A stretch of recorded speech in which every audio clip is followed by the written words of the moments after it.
Hello, this is Charles Brewer, President of the Civil War Study Group here at Lake of the Woods, Virginia. Welcome to the recording of our presentation on June 24th, 2022. Good morning, everyone. Thank you very much for coming out today, and especially a nice day as it is to be inside. But I think you will think that the time will be well spent. I want to apologize in advance. I saw some ladders over here with something being carried up that suggests that there might be some mailing. So it's not our speaker's voice. It's that.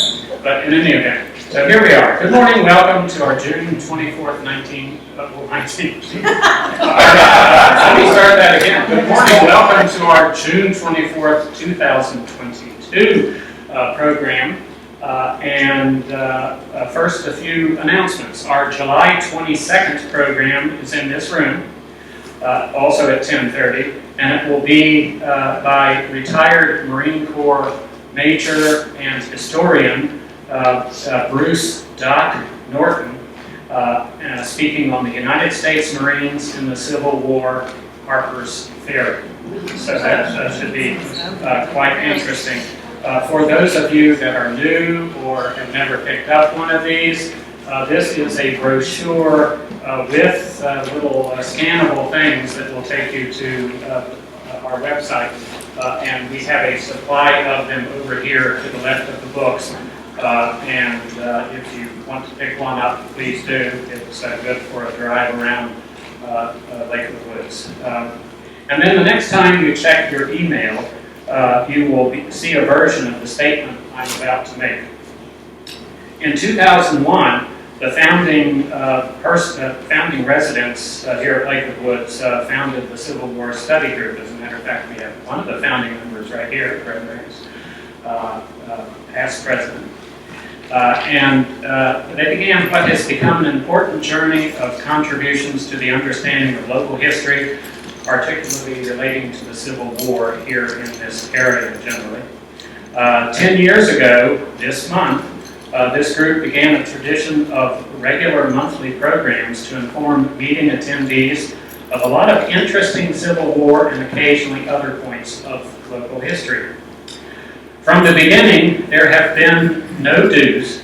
As a result, we have raised funds for our other projects with several highly successful golf tournaments in which many of you have enjoyed participating, and you may remember the instructions from our Vice President, Jack Penn, because he was running those efforts in the last 3 years, I believe it was. The funds raised from these efforts have been used over the years for the design, production, and installation within Lake of the Woods of 7 historical interpretive panels and 4 stone markers relating to the Battle of the Wilderness, partially fought on land that has since become our community. We have been able to fund scholarships for local elementary and high school teachers to attend summer programs offered by the Civil War Battlefield Trust, now the American Battlefields Trust. These experiences have helped form their teaching modules concerning the Civil War. In addition, there have been other projects. I know that you know all too well that these successful activities do not happen in a vacuum. Our board of directors, with occasional help from others, have been the moving force behind the group. But I've got to be honest with you. Some of our leaders have decided to step back the level of their involvement, and given their contributions in the past, I totally understand. Personally, I am approaching the end of my second 3-year term as president of the board. As a side note, I want to point out that the immediate past president, Craig Raines, asked me if I would be interested. I said yes before I read the bylaws that said it was a 3-year term. I have my eye on you, Craig. I plan to inform the board that I will consider serving one more 3-year term with the understanding that we get help, both from within the board and also outside. So as a result, we need others to step forward to ensure that this group will continue successfully into the future. I'd hate to see it die on the vine, because I think you agree that it's made good contributions. So I hope you will consider offering some of your time and talents. So that is my come to Jesus talk. So I hope you would please give it some thought. There is, our website has been updated with our information about our talk speaker next month, but also there's a section in there about a July 28th to 30 special set of programs by the Friends of Cedar Mountain Battlefield. So please pay attention to that. And there are some seminars and battlefield tours, etc. So, finally, our speaker today is Jean Betit, who has honored us with 2 previous appearances over the last 3 years. Why do I keep asking him to come back? Well, it's not because we're in the same prayer group that is in its 40th year. And it's not because he and his wife Sheila introduced me to my bride 32 years ago, although for that I'm eternally grateful. But it's because after his retirement from the Army and his subsequent re-retirement from his ministry as a deacon, he's become, in my humble opinion, a pretty good historian. He will review for us in his talk today the many Civil War battles occurring in the Winchester area. Now, he does know that in January, our Robert Stone here gave a talk on the first battle of Kernstown. But in any event, without further ado, I give you Jean Betit, and also I'm going to advance the slide. Oop. Cool. There you go.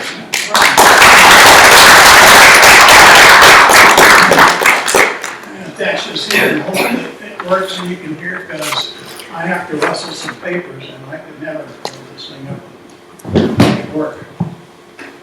My Army briefing days are about 33 or 4 years behind me.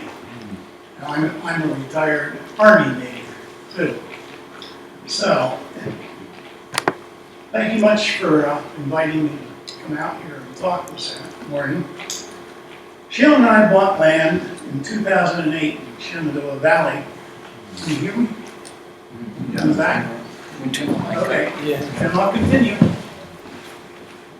He's going to turn the volume. Okay.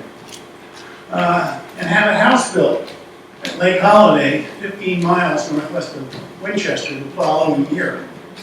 Mostly because of my interest in the Civil War. I was telling Craig, we mutually started our interest in high school, so it was a long way back. And Sheila's love of the Shenandoah Valley, which reminded her of her home in Vermont. We lived in Arlington for 35 years, because I had 2 Pentagon assignments.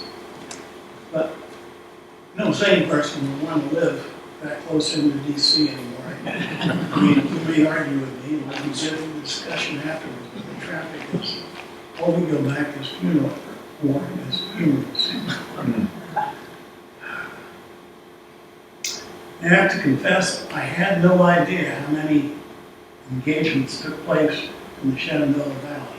It's really pretty amazing. I mean, there were, if you're talking about the cavalry, there were daily engagements, small scale.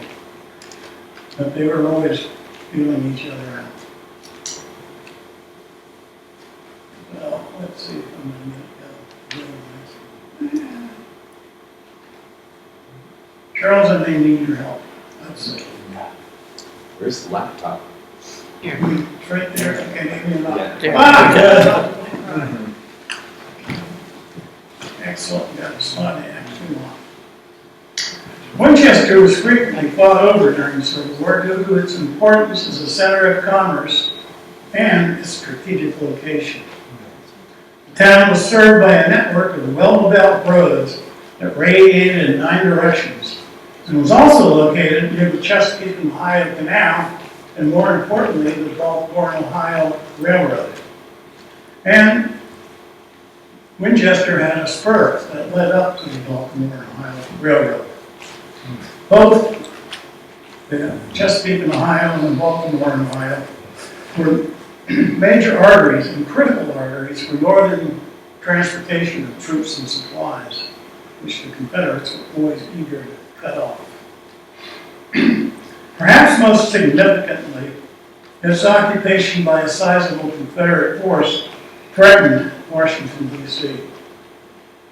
Although historians often observed that Winchester was captured more than 72 times, I've read 72, it's more accurate to say that Union forces occupied Winchester 7 times for a significant amount of time. The rest were mostly small-scale cavalry incursions back and forth. One side would capture the town, and a bigger unit from the other side would hustle them out the next day or a couple of days later. Of course, this just confirms the importance both sides attach to controlling Winchester. So, first time, and believe me, I'm not going to go into any detail on any battle, so this won't be a big repetition. First battle of Kernstown, which is today a suburb of Winchester, took place March 23rd, 1862. In early March, in the second year of the war, General Joseph Johnston ordered Stonewall Jackson, commander of Confederate forces in the Shenandoah Valley, to prevent Union forces from reinforcing General George McClellan's offensive against Richmond. Jackson had barely 4,000 men under his command to oppose 20,000 troops under Union General Nathaniel Banks, a political appointee. Both sides were kind of cursed with that affliction. Some were better than others. When Jackson moved south, Banks sent his division to join McClellan's army on the Potomac. Acting on faulty intelligence, Jackson attacked thinking he faced only a regiment. He was actually heavily outnumbered by Union forces since a Union division of some 8,000 men still defended the town. This turned out to be a costly error for Jackson. His troops engaged in a nearly all-day battle and most ran out of ammunition and were forced from the field. Stonewall suffered nearly 740 casualties, over 22% of his force. Federal forces were about 575, just over 8% of Banks' 7,200 troops on the field. Although Kernstown was Jackson's only defeat, it accomplished General Johnston's directive, making it a strategic victory for the South. The Lincoln administration sent substantial reinforcements, originally meant to support McClellan's campaign against Richmond, back to the valley.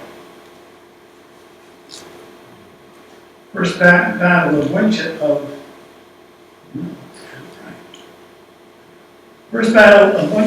and there were 3 of them, took place May 25th, just a few days later. General Banks moved north from Strasburg, deploying roughly 5,000 troops south of Winchester in a line stretching about 2.5 miles along the southeast edge of the town. This time, Banks was outnumbered. Stonewall now had close to 16,000 soldiers. Moreover, Winchester was directly in the Union rear, restricting the Yankees' withdrawal through the town and promoting disorganization. Union casualties in 3 days of fighting came to about over 2,000 killed, wounded, captured, or missing. Jackson's forces were just 68 killed and about 330 wounded. The Confederates captured over 9,000 small arms, 500,000 rounds of ammunition, 34,000 pounds of food, and a large quantity of badly needed weapons and other supplies, causing Banks to be derisively named Commissary Banks. After this battle, Stonewall Jackson's Army of the Valley executed a remarkable series of battles in the southern Shenandoah Valley. Probably some of you know about them. A classic campaign studied by many armies today. Vastly outnumbered and facing 3 Union armies, Jackson's foot cavalry, I mean, they were infantry, but they moved so much and so far in such a short time that they got called foot cavalry, managed to march hundreds of miles and fight 5 pitched battles in less than 3 months in a masterpiece of military art that created a grand diversion, tying up thousands of Union troops that otherwise would have threatened Richmond. Union plans for the Peninsula campaign against Richmond were disrupted by Jackson's audacity, and thousands of reinforcements were once again diverted both to the valley and to the defense of Washington. The Confederates then dominated the valley until 1864, which then it became, Shenandoah Valley became the Valley of Shame for the Yankees. They had been consistently beaten. Second battle of Winchester took place in the run-up to Gettysburg. It took place June 13, 1863. Following the decisive flank attack and victory led by Jackson at Chancellorsville in early May, General Robert E. Lee and his army in Northern Virginia believed they were invincible, pretty much. Unfortunately, Jackson was mistakenly killed by his own men returning from a reconnaissance of the enemy. Most of you know that. Nevertheless, Lee once more decided to take the war north to obtain supplies and provide relief to war-ravaged Northern Virginia. Lee believed that the Army of the Potomac suffered from poor morale and hoped that a decisive victory in the North would cause Britain and France to recognize the Confederacy. He was taking a big risk. Lee realigned his army into 3 corps, selecting Richard Ewell to lead Jackson's 2nd Corps. And he tasked them with the initial mission of eliminating a division of about 8,000 Yankees occupying Winchester under Major General Robert Milroy, another political appointee. This was to clear the route north of Pennsylvania. 2 Confederate cavalry brigades led Ewell's corps northwest on June 11th, and the rest of the next day, the entire 2nd Corps, nearly 20,000 men, entered the Shenandoah Valley. 2 of Ewell's division moved to attack Winchester. The Union cavalry predicted the Confederate attack as early as June 10th, but Milroy chose to ignore this intelligence. Not very great. Because he believed his positions were strong, with forces deployed in several forts covering the town's approaches. Milroy was unaware that Ewell and his 2 divisions under Jubal Early and Allegheny Johnson outnumbered him nearly 2-to-1, 14,000 Confederates to approximately 8,000 Confederates. Jubal Early's division reduced the isolated forts. That was a big problem. There wasn't a contiguous line, pushing the Federals again through Winchester, while Johnson's division had fended off Federal patrols and marched through the night to ambush Milroy's retreating troops near Stevenson's Depot, about 4 miles north of Winchester, sealing Milroy's escape route.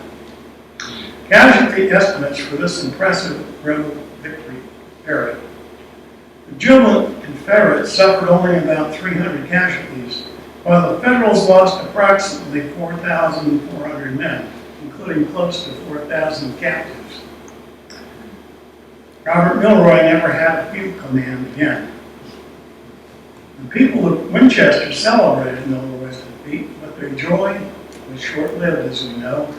The Army in Northern Virginia returned 3 weeks later after an agonizing defeat at Gettysburg in the first 3 days of July.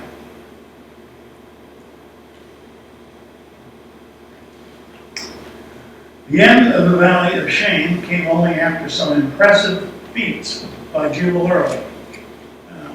I'd never heard of Jubal Early. I certainly had never heard of this campaign, which amazed me when I started reading about it.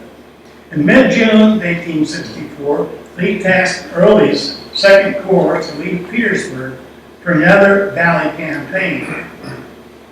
Forming the 15,000-man Army of the Valley, when augmented by troops that were stationed in the Valley, and this time the Second Corps was under Jubal Early. Early defeated Major General David Hunter at Lynchburg on July 17th. Now, Hunter chose to withdraw through West Virginia, where there weren't very many roads, and it took him about a month to get to Martinsburg. That was not a career-enhancing move, trust me, especially with General Grant, who meant business in charge.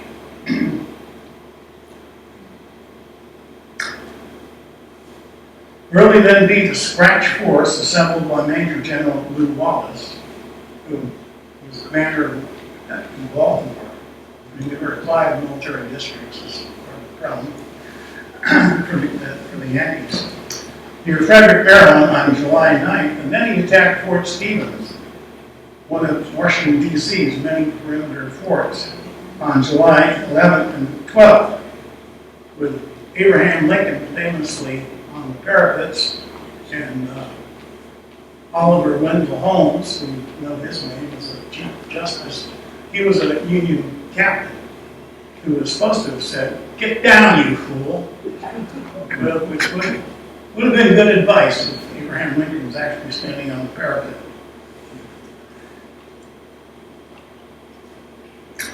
Although Early certainly didn't have enough troops to occupy Washington, D.C., he put a big scare into the authorities, including Grant, because Washington was defended mostly by invalids and generals, which is kind of, generals are not very useful when they don't have troops underneath them. So Early achieved Lee's objective, but Grant dispatched the veteran 6th Corps from Petersburg and diverted the 19th Corps, which had been up, 3 years they'd been in Louisiana. It was an intent, they were intended to go to Petersburg because Grant was eager to end the Civil War. Grant forced Early to retreat back into the Shenandoah Valley, where we get the next battle that I never heard of, but now I'm going to be buried there. There's a Trappist monastery there with a great cemetery, and hey, what's better than to be buried on the Civil War battlefield? How cool is that?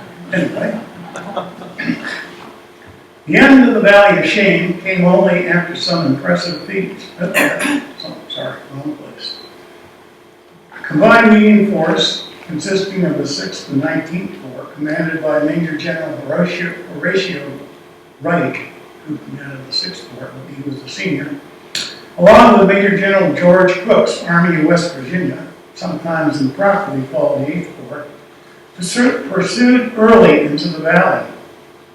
Early ordered Major General John Breckinridge to block Union attempts to cross the Shenandoah River with 2 divisions, about 8,000 men. Now Wright tasked the Army of West Virginia to accomplish crossing, but General Crook committed insufficient forces to face Breckinridge's larger force.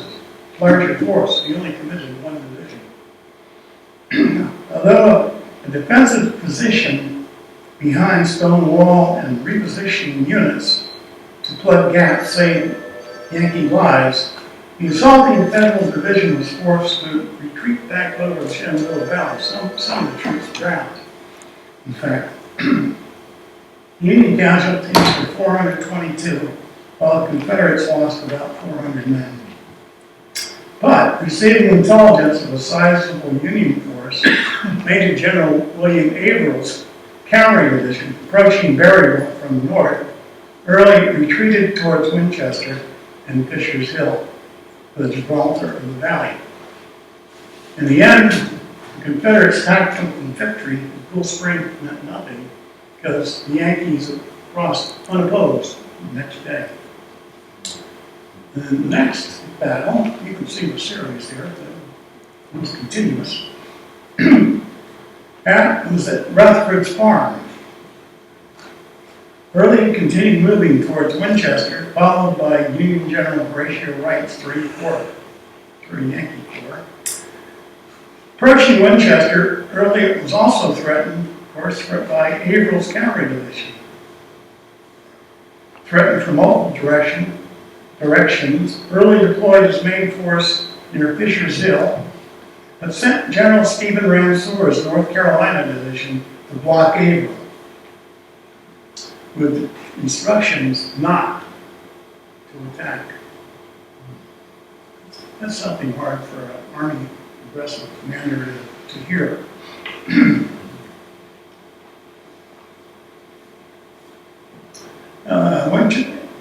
Rutherford's Farm is about 2 miles north of Winchester, although it's really part of Winchester today. You can't recognize it because it's Rutherford Farm Shopping Center. And wall to wall, and just a couple of highway signs there, I think 3. About 4 p.m., Ramseur heard his pickets firing to the north. Although he had been ordered to stay on the defensive, he attacked because he thought he outnumbered the Yankee cavalry, which, unknown to him, also included infantry. Both sides attacked at the same time, but Averill's forces overlapped Ramseur's, and it panicked. I mean, Southern soldiers didn't panic often, but when they did, it could be on both sides. When guys start running through your defensive position, it makes you kind of nervous. So this turned out to be a rear route. Federals captured 4 pieces of artillery and nearly 300 men, and Ramseur retreated back to Fisher's Hill. Somehow, this pinky little, it really was, I call them major encounters, but really it was 2 divisions. That was my criteria, division.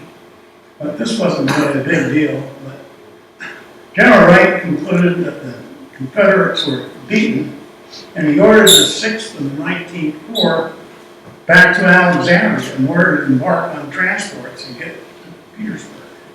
I mean, all the Union commanders were hot to get to Petersburg because they wanted to be in on the kill. What he left was the Army of the Valley, Crook's 3 small infantry divisions and a cavalry division to defend the valley. So, naturally, what we have is the Second Battle of Kernstown, July the 24th. George Crook only had about 9,000 infantry soldiers in his 3 divisions, just over 3,000 cavalrymen and 600 artillerymen. Although I got to tell you about those artillerymen. They were commanded by a West Pointer named Henry Algernon DuPont. And yes, he was from that DuPont family. I always wondered what the hell was he doing? Why had he gone to West Point? He was a classmate of Custer and Merritt. Those 2 guys, by the way, went from captain to brigadier general one fine day in 1862.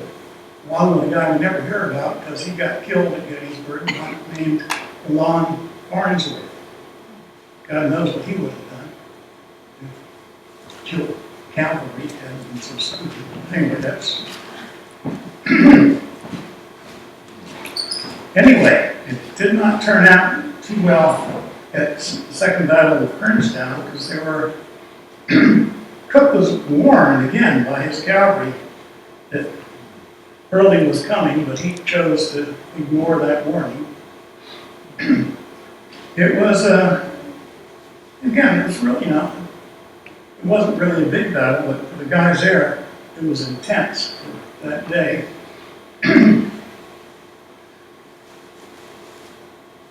Early then dispatched General McCausland's cavalry to burn Chambersburg, Maryland on July 30th. That was in retaliation for Major General David Hunter's burning of Virginia Military Institute. But Early's success was counterproductive because General Grant decided to place General Philip Sheridan in command of the 3 Army Corps in the Army of the Shenandoah on August 7th, with a mandate for total war. Now, some people have tried to claim that total war means killing civilians. It did not, it does not. But it does mean destroying all military, all supplies, anything that the opposing force could use, and that includes food. So, Sheridan arrived shortly after the 7th of August, and the 2 armies, Early and Sheridan's, moved around for a while, long enough for Early to come to the wrong conclusion that this was just another Union general. Because we got to admit, especially in the East, there was a lot of mediocrity, if not incompetence. I mean, what do you call Banks and Milroy? But anyway, that's another thing. So,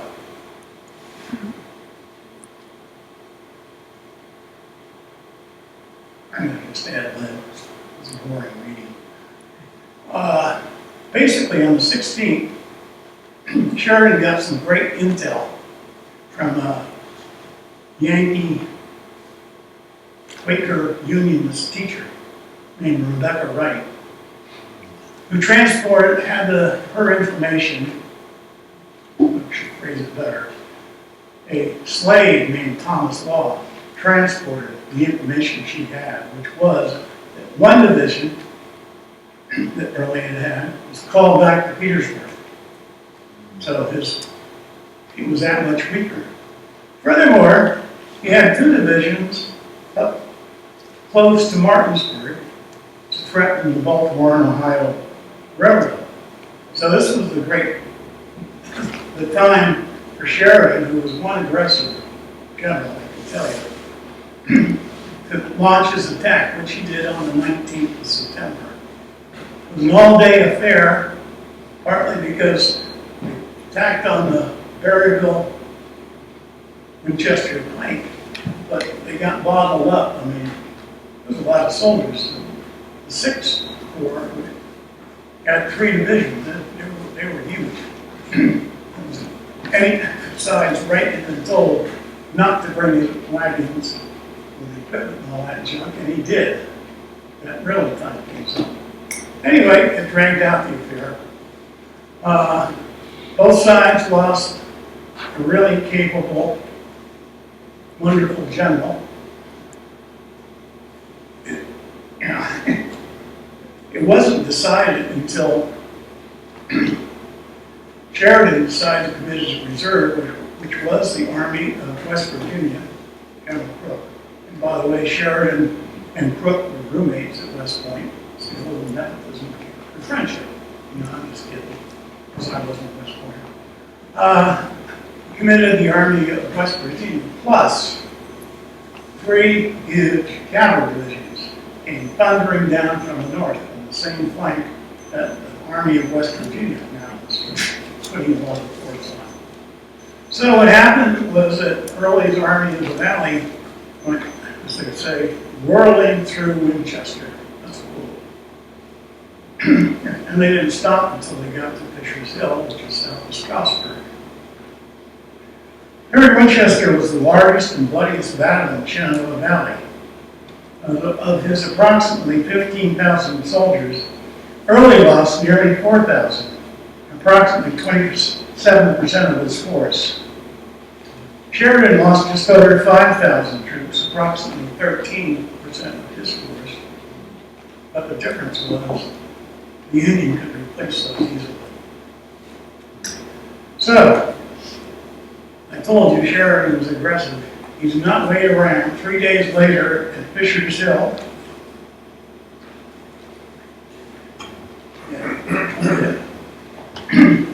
after Early withdrew south to the well through the valley, it hadn't been a great defensive position. I mean, in early August, it deterred Sheridan from attacking, and it gave Early the hope that it would do the same again. But there was a big difference. He lost, what did I say, 5,000 troops. No, wrong, 4,000 troops in the Battle of 3rd Winchester. And also, General Breckinridge's forces had been withdrawn to southeast Virginia. So he only had 10,000 troops. Well, he couldn't defend that area as effectively.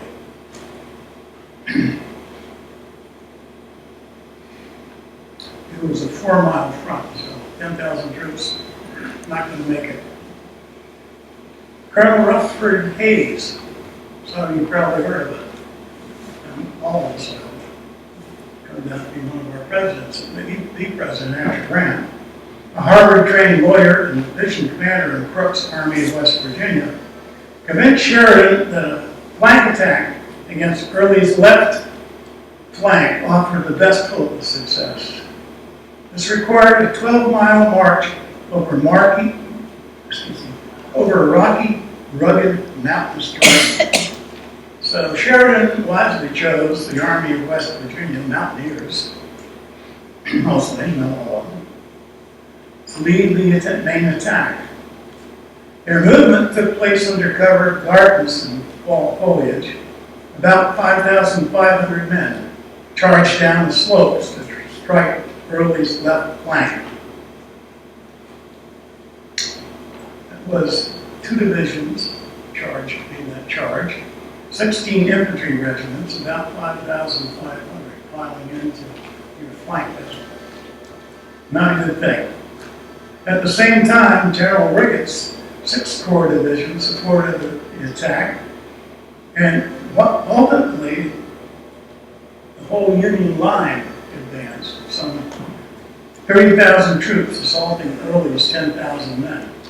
Not a good thing. Battle casualties on both sides were relatively low.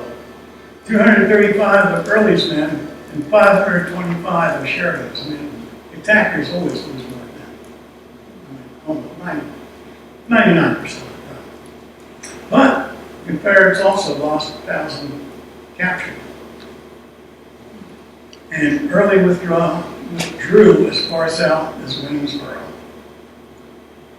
Then Sheridan dispatched his cavalry south to Harrisonburg and as far as Stanton and Waynesboro, burning that year's harvest and destroying all livestock in what is still known as the Derby. Any of you who grew up in Shenandoah Valley know that and hate Sheridan for that.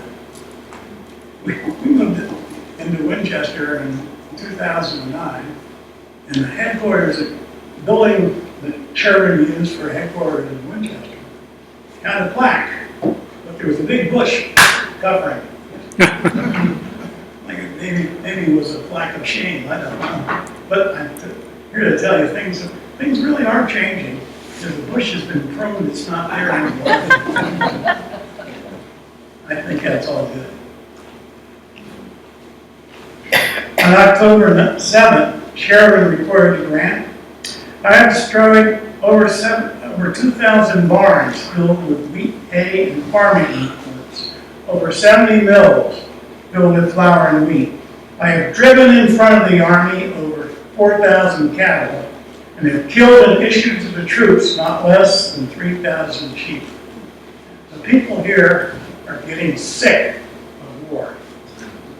Imagine the Union troops were kind of overfed and being all sheep temporarily. Really enjoyed it though, because they often had no food at all periods of time. Next battle was a cavalry battle at Tom's Brook. As Union cavalry carried out the burning, Confederate cavalry followed them closely, ordered by Jewel Early to pursue the enemy and harass them. Early's cavalry was reinforced by the Laurel Brigade under General Thomas Rosser, who was known as the savior of the valley. We did not do it this time, fortunately, for the Confederates. Many of Rosser's men were valiant natives, and the Yankee cavalry's destruction left them blinded with rage. I can understand that. Eager for vengeance, they hammered relentlessly at the Federals for 3 days, forcing the heated Yankees back in one continuous running fight. And as one Confederate officer said, in many cases, taking no prisoners. Sheridan was infuriated by the attacks. On the night of October 8th, he summoned his cavalry commander, Albert Corbett, and ordered him to whip the rebel cavalry or get whipped. The Federal cavalry attacked on October 9th, next day, on 2 main fronts. On the east, along the Valley Pike, Union Brigadier General Wesley Merritt, and we should really know his name much better than it is. He just didn't turn into a pincushion in 1876 because he was a hell of a soldier. But anyway, Wesley Merritt's division advanced against Confederate General Lunsford Lomax's understrength division of about 3,000 men. We're talking of a match of about those 6,000, not certain how many Merritt had riding with him, but it was someplace between 5,000 and 6,000. I mean, not comparable. 2 miles to the east along the back road, Rosser faced Union Brigadier General George Armstrong Custer, his West Point roommate. The Confederates resisted several hours, but Custer ordered a flanking attack accompanied by a renewed frontal assault. Colonel James Kidd's brigade of Merritt's division charged into the gap between Rosser and Lomax, cleaving the Confederate line. At the same time, rebels, Merritt's division flanked and overwhelmed Lomax's woefully outnumbered Confederates, making this a total rout. At one point, Lomax was captured by the Federals, but he escaped by joining a Union charge against his own men and breaking away. The Federals pursued the Confederates almost 20 miles to Mount Jackson, in what became known as the Woodstock Races. I haven't figured out if they went to Mount Jackson why it's called the Woodstock Races, but I'm going to check that out and learn that sometime. Rebel cavalry never again played a significant role in battling, except to my count. Amendment blank, so I'll tell you later who you might count. So, this set up the final battle. Believing that Early's army was whipped seems to be a trend there with Union commanders, a little overconfident maybe. Sheridan left his army at Cedar Creek and went to Washington to confer with higher authorities. They were trying to decide whether the 6th and 19th Corps should be deployed back to Petersburg. Sheridan even ordered the 6th and 19th Corps to a railhead at Front Royal, anticipating orders to deploy to Petersburg. Fortunately, Union forces intercepted a message that implied that Early was going to be reinforced by elements of James Longstreet's 1st Corps. So both of the Union Corps were returned to Cedar Creek.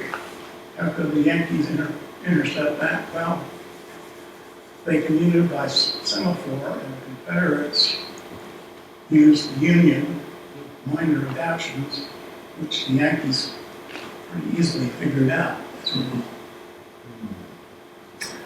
Desperate to achieve victory, Early's deputy, Major General John Gordon, devised a daring plan to attack Sheridan. Following an all-night, this is a classic move too. I mean, it's not studied as much as Jackson's Valley campaign. It's amazing. Following an all-night march, they took off their bayonets and canteens, anything that would rattle, along the base of the Massillon Mountain, entailing 2 river crossings. The Confederate divisions, under the command of Gordon, after an hour's rest of an all-night march, surged from the east under cover of Betit's fog bank in the pre-dawn hours of October 19th, while the 4th Division attacked from the south. The 5th Division and all of Early's artillery marched from Huck's Hill, which was part of the Confederate discipline plan, sound discipline plan. It's very clever because they had no idea that all those other folks, I mean, especially the 3 divisions to the east, I mean, you have to look at that map too. It's not a really good map, but to appreciate how unlikely that was. And I was going on about my hero, Henry Algernon DuPont.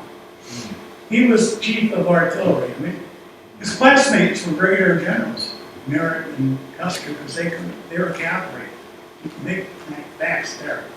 But poor old Henry was just a captain, even if, commanding.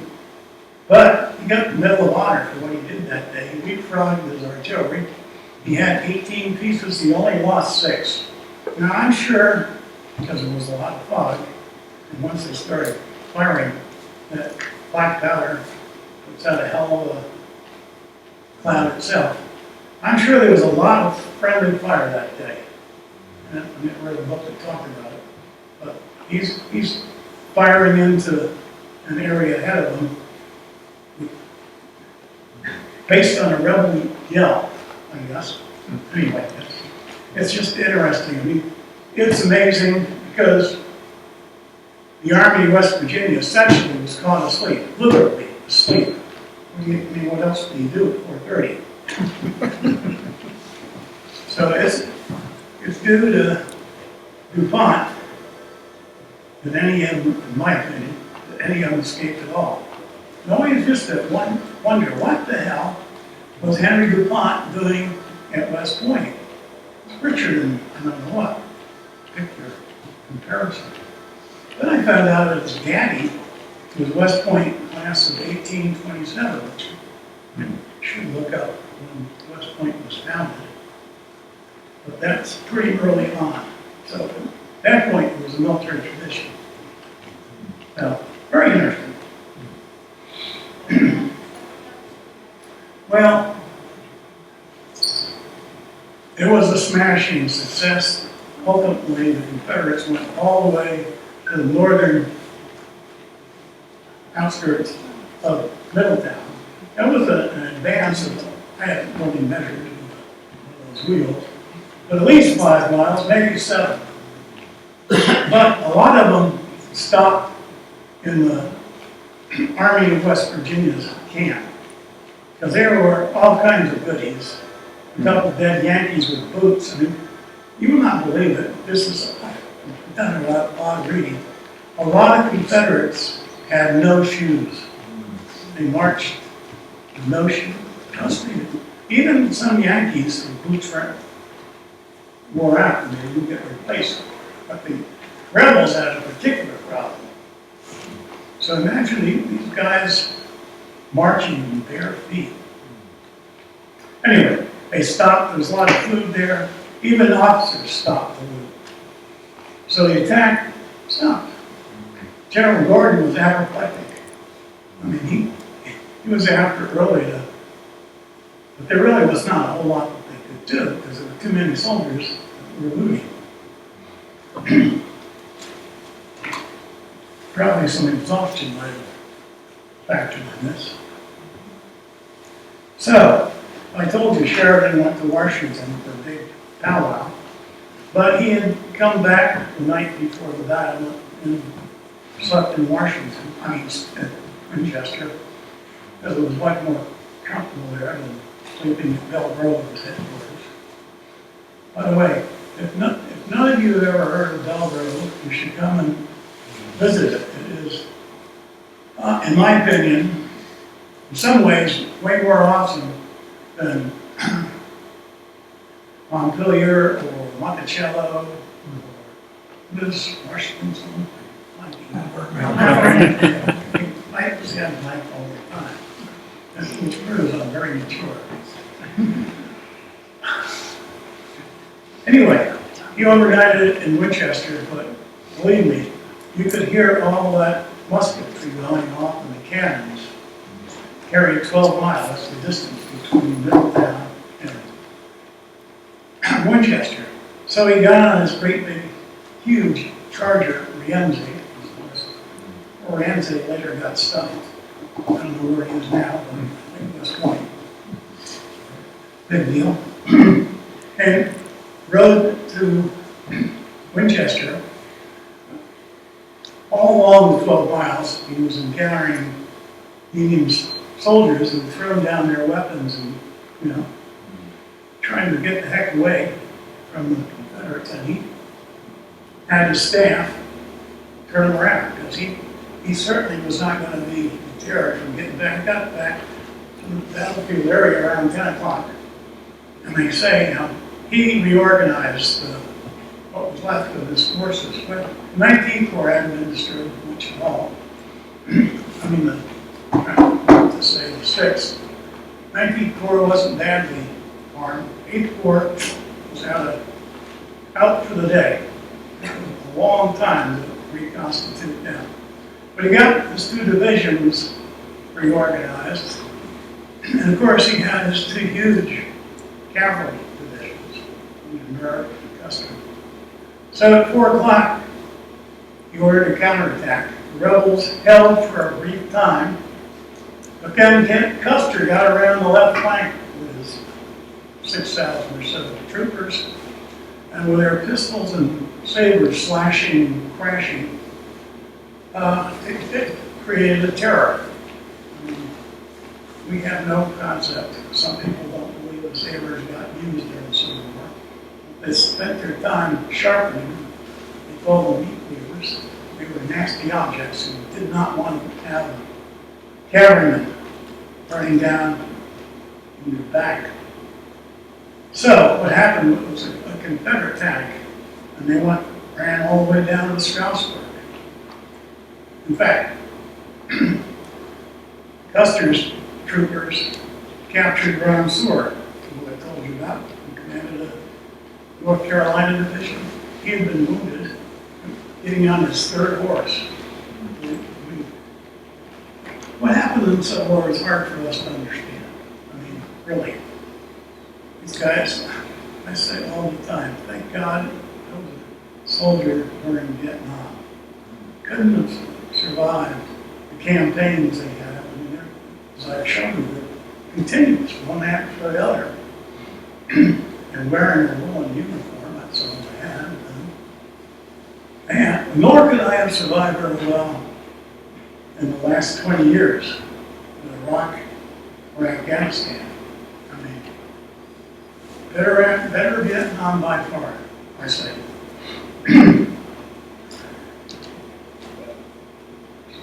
So, in the morning, the Confederates had captured 24 Yankee cannon, 6 of the DuPonts and 12 from someplace else. Well, they got them all back, plus they captured 24 Confederate cannon in this great big rush. Essentially that was all the cannon that Early had. So that was finally nearly the end of the Confederates in the valley, except Early had, I guess he called it a division, but it was about 1,400 men.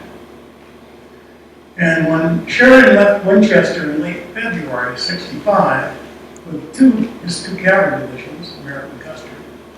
By the way, Merritt was selected as the chief of cavalry, not Custer. The Federals encountered the last remnant of Early's Army of the Valley at Waynesboro on March the 2nd. They rolled up Early's right flank and scattered or captured Early's small force. Over 1,500 Confederates surrendered, and only Early and a few of his staff evaded capture. Needless to say, Early did not get another command. Gordon took over the Second Corps. So, except for Lieutenant Colonel John Mosby, that was the guy who I blanked on earlier. How could I blank on Mosby? Well, it shows you how old I am. I'm mature. Except for Mosby's guerrilla operations, the Civil War was over in the valley for real for the Confederacy. Sheridan's cavalry divisions would play a very significant role in blocking Lee's retreating forces, forcing him to surrender to Appomattox on April 9th. So, thank you for listening. My wife tells me never to go to convert from my script, but I find it way too boring reading, and I'd like to divert, but that, I don't know where to get back to. Anyway, there are some handouts over there, along with I have two of my books for sale. One is War's Cost, The Height of Civil War. That's about Isaac Height's grandsons who fought for the Civil War. That family lost 2 grandsons and 2 great-grandsons who gave their all, plus another 7 grandsons who fought and survived, and 1 great-grandson who fought and survived but lost his right arm at Fisher's Hill. The Height family lost 37% of the soldiers that went, which is the average of people say is 1 in 4 Confederate soldiers who went off to war not returned. So the Height family is hit hard. The other book is called Collective Amnesia, American Apartheid. It was after I got into the Civil War, I realized at some point, wait a minute, what happened after the Civil War is way, way more important. And I got onto this because I audited a course in Virginia history, because I've lived in Virginia over 50 years. I'm 77, so over half of my life. But I'm well aware that no Virginian will allow me to claim to be a Virginian. So I thought I should at least educate myself about my sort of adopted state. Well, the professor, Wayne Hofstra, kind of surprised me because he emphasized racism. Now, I never thought about racism. The Army was integrated by the time I got into it in Vietnam. But I've written another book that actually, finally, I got paid to have a book published. It's going to be called Unsung Patriots, African Americans in America's Wars. Stackpole Press is going to publish it, and it'll come out either this fall or next spring. Whenever they publish it, I don't care. I launched it. But it is shocking, I've learned. Of course, many of us are aware of how we made them second-class citizens and lesser caste. But what we don't realize is what we lost in doing that. We thought they were lesser. I mean, our theories were a lot like Hitler's Aryan race. In fact, Hitler sent lawyers, a lawyer, to Arkansas to study our Jim Crow laws. Anyway, I'm really diverting and talk about 10 battles of around Winchester, which is a beautiful town. I hope some of you come visit. I hope many of you will take one of those handouts. And thank you very much for listening.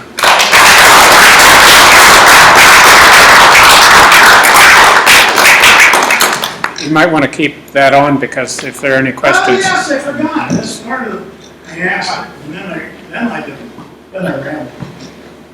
Any questions? Any questions? Yes, sir. Yes. I believe you said Ramsey was wounded, but I always thought he was killed at Well, yeah. Cedar Creek. Well, he was wounded on the outskirts of Middletown. They got him in an ambulance. He was being attended by a Confederate doctor. They got him down to the bridge. Actually, it was a bridge just past Strasburg. Thought he was home free, I guess.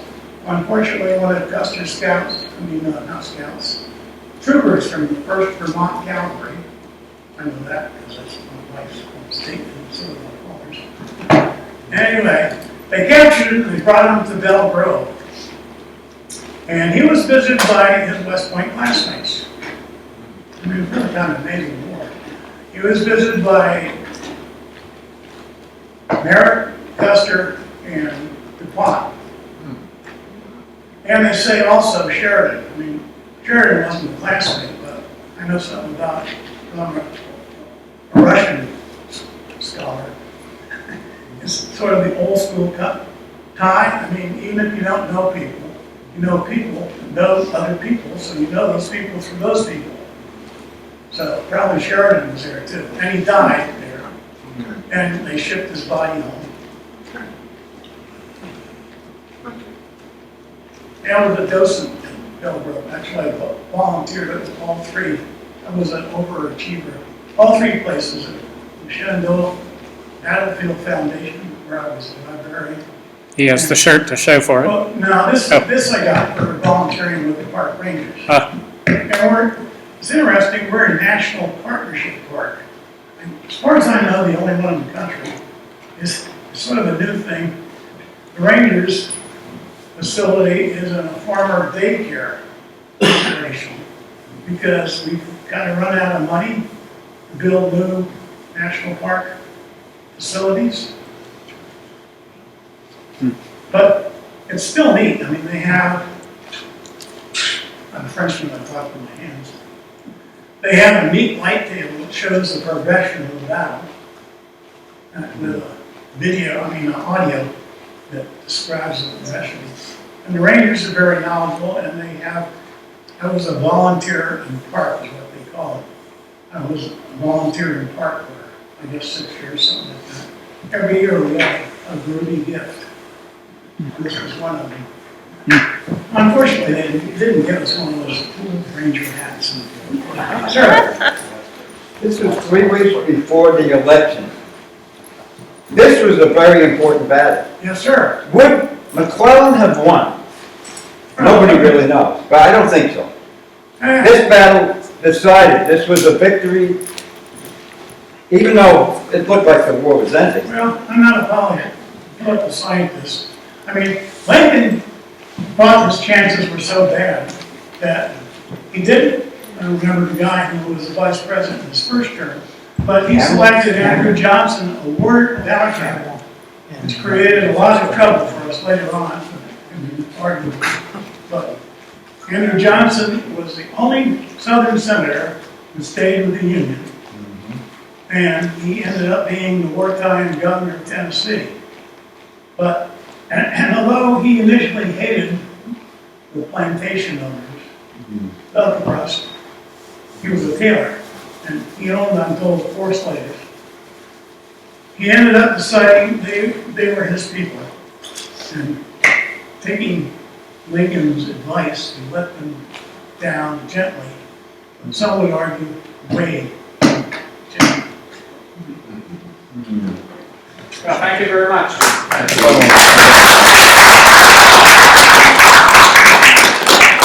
The handout that he talks about over here, it's a series of addresses of the various Civil War parks and nature walks in the Winchester area.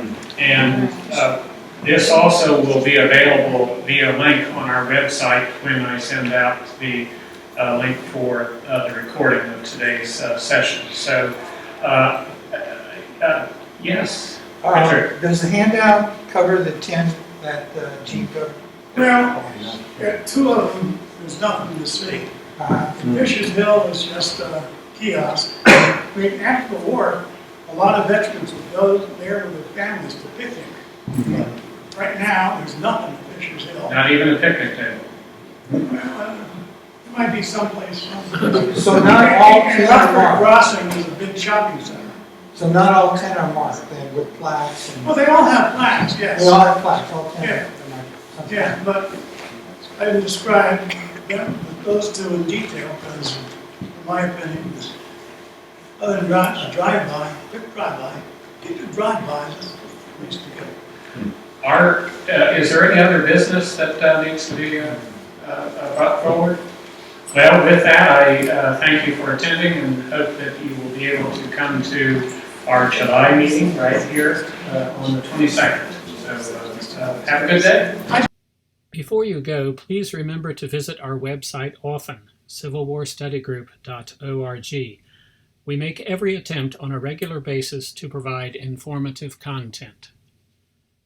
Thank you for visiting, and God bless.